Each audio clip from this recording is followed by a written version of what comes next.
Today, I'm going to be talking about things that I wish I knew when I first started lifting. I'm going to throw in some clips of me training that way you don't have to sit here and watch me talk to the camera the whole time. If I'd only known these things when I first started, it would have excelled my progress exponentially. The first one, and a big topic that I think a lot of new lifters look over, is recovery. Most people's recovery is bad because they're not getting enough sleep. Most people are getting under 8 hours of sleep a night. You're up late, you're young, you don't care, you're staying up playing games with your friends, which is fine, but not getting a minimum of 7 to 8 hours of sleep is going to make it extremely hard for you to build muscle. It's an extremely important factor that a lot of people overlook. The next one is diet. Now, a lot of people overcomplicate dieting. Some people say you should gain, some people say you should bulk. So if you're skinny and you're trying to gain weight, gain muscle, and not be skinny anymore, doing a dirty bulk is a waste of time. Main gaining is not the way to go.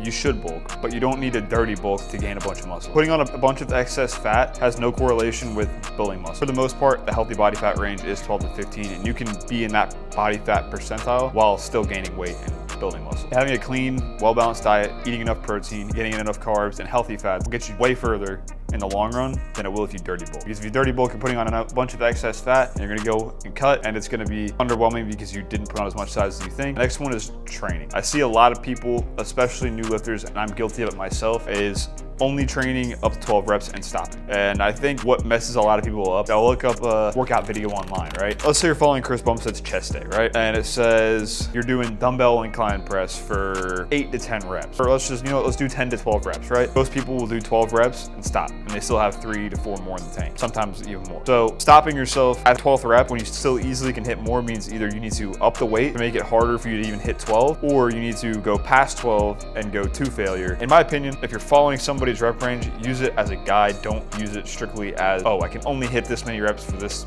set and this set and this set and this set. It's not, I can only do 8 to 12 reps. So it's the only way to build muscle, and it's not. You can do more than 8 to 12 reps to build muscle. You can do 6 to 8 reps to build muscle. Can you get to a point where it's excessive and it's overtraining? Of course you can. But it's proven that rep ranges from 6 all the way up to 15 are, I guess you could say, optimal for building muscle. Is make sure you're still progressively overloading. A lot of new lifters don't even know what progressive overload is and neglect it, so you're leaving gains on the table this way. You want to be slowly either doing more reps with the same weight, obviously cap it at a certain point. You don't need to be doing 30 reps for one workout, which I shouldn't need to say that, but I probably did. Or increasing the weight. Those are the two ways to progressively overload, is increase the weight or increase the amount of reps you're doing. It's kind of hard for me to take myself back and think of what I would do differently now, progressively overload better and more efficiently, because I would get too comfortable doing, and it kind of like all tied in with everything. And I was like, well, I don't think I can do this for 12 reps, so it's not gonna be worth it. So that kind of played a big role in me not progressively overloading. It's like, I don't care about PR. I just want to get big. And like, I didn't really understand what role progressive overloading played in that. And lifting heavier weights for less rep actually is doing good because it's making me stronger, and I'm progressively overloading. Even if it's not 12 reps, it doesn't matter. I'm still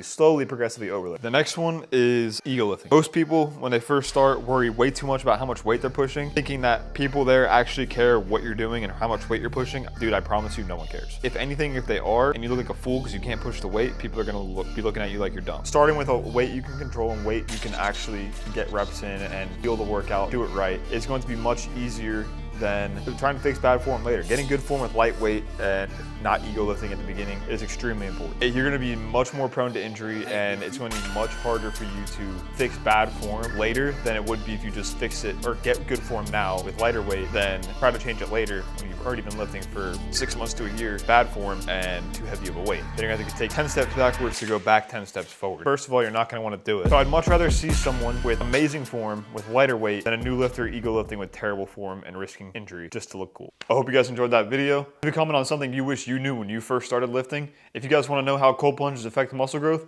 you can click here. If you guys wanna binge my shorts, you can click here.